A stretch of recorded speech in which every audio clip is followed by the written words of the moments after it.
I'm your host, Tony Clement, here with the monthly panel, the Honorable Joe Oliver, Sandra Pupatello, and the Honorable Gary Marr. Gary, obviously you look at the global economy in your role, not just the Canadian economy, and there are certainly signs of slowdown, recession coming. How do you see the interplay of that and what we have to deal with in terms of policy and economic moves here in Canada?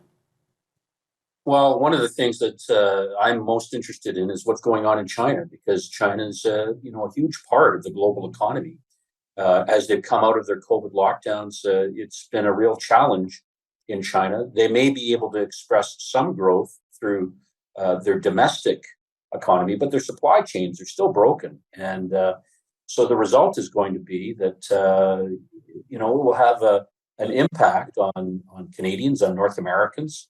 Although Canada's largest trading partner is the United States, and we're most closely tied with them, China is a strong part of the trading relationship between with Canada, and it's a good thing that the federal government is contemplating how to sort of focus on other parts of world economies, trying to gain access into areas like the Asia-Pacific region, what they call their Indo-Pacific strategy.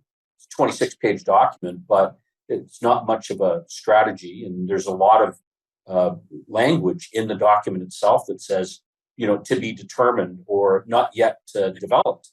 So we've got a ways to go with respect to sort of looking at marketplaces other than China. But there could be slowdowns triggered by what goes on in China in other parts of the world.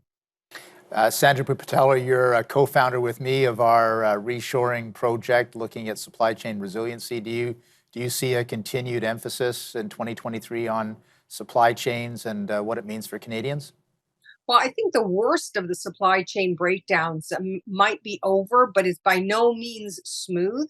And I think, Tony, you and I would likely agree that we are seeing this regionalization happening in North America, in Europe, where the large OEs, if you will, the original companies that have the massive supply chains, they are having a good look at who their suppliers are like never before. And that gives Canadians and Canadian companies lots of opportunity, frankly, to get right in there in the door and say, we can do this for you here. You don't need to go overseas, because it's a difference between you may pay a little more, but you're actually going to get the product. And they've already experienced not getting the product and having wholesale shutdowns of their lines. So I think even though they're talking recession, there's so much money pent up where Canadians weren't spending during the COVID years. And then that the supply isn't there. So the demand is still strong in a lot of big sectors that have lots of supply chain. So I do think that may be our saving grace. It's not going to be as bad as we thought because there is still demand. I know we talked before that if you go into downtown Windsor, if you try to get a reservation at a great restaurant in Windsor, you're going to dinner at 9 o'clock if you don't call early. That's how busy they are. So it's sort of, it belies what might be going on underneath, because I am just seeing real life and it is moving. There are no big wholesale layoffs of people. We are hearing, big stories about the big FANG companies laying off tens of thousands at a time. But our everyday in Windsor is going really well right now, even though we know that there's some clouds on the horizon. So it's such a mixed bag of stories. It's hard to understand. I don't think it's as simple anymore. I don't think the economy is as simple as it used to be. Indeed. Joe, we've got about a minute left before the break. Global economic impact, are you expecting that big time for Canada? Well, the world, I guess it's the World Bank forecast that I think a 1.7% growth for the global economy. And that may prove to be somewhat optimistic, but clearly there are going to be very major regional differences, and there are people who are forecasting a global economic downturn. But for us, of course, the big news will be coming from the United States, where we trade 75% of our goods, and a recession is likely.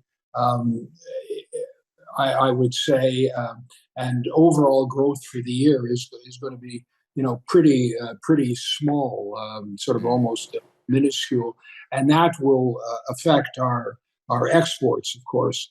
Right. That is going to have an impact Right. on jobs and economic growth. Let's continue with that discussion. It's an important one. We're going to take a brief time out.